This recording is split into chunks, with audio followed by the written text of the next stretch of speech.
Greg Hartley, author and body language expert, explains how it works. If a person puts his hand to his mouth, I may put my hand to my chin.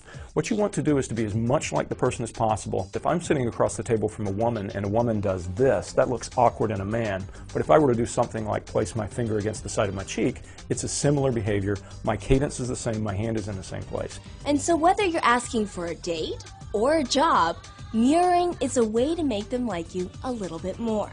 As we often say, it's difficult. What you guys are going to practice. Now, here's the trick. This is called mimicking. This is direct mimicking, meaning that she's doing this, I'm doing this.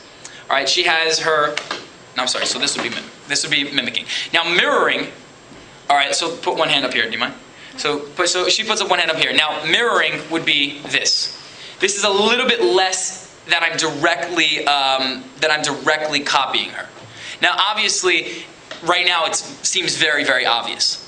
All right, but I can't tell you the amount of situations where I've been talking to people and suddenly I realize that I'm copying their exact body position. And what's more fun and what you're going to start playing around with this when you go out and use this, this is called pacing. There's something called pacing and leading. Hypnotists do this. Basically, if I want, now let's say Jenny and I are speaking and now we're in rapport with one another. You can do this. It's so much fun to do this, and you'll be able to do this really quickly. We're in rapport here. All of a sudden, once I see that we are in rapport together, I'll do this, and she'll do the same thing. She'll start mimicking me. I've been sitting next to people. I told a friend of mine, go watch me do this. I would go over and talk to somebody, and then I would do this, and I would have them doing that. I would have the person doing that. All right, you can get them to do anything at that point. Obviously, you have to be in rapport with them.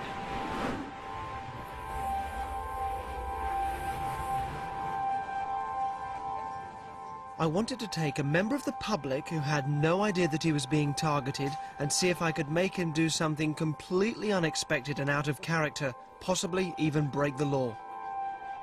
This small cafe was the perfect size to find the target. Rigged with hidden cameras, including a camera in my glasses, it was just a matter of time before someone came in.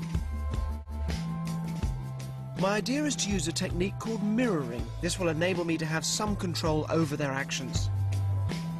The first stage of mirroring involves trying to copy the other person's body movements so that we get into sync with each other.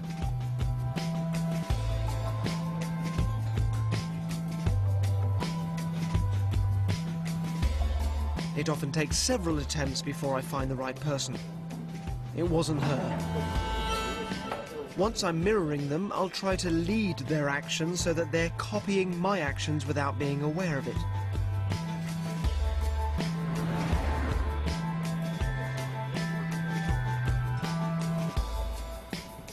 After a while, a third person appears.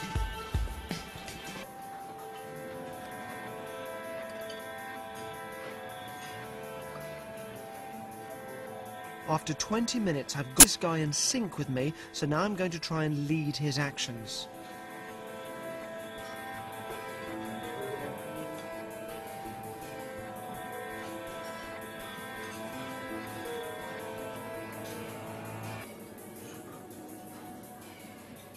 He's now copying me without realizing it, and I'm going to try and make him feel sleepy.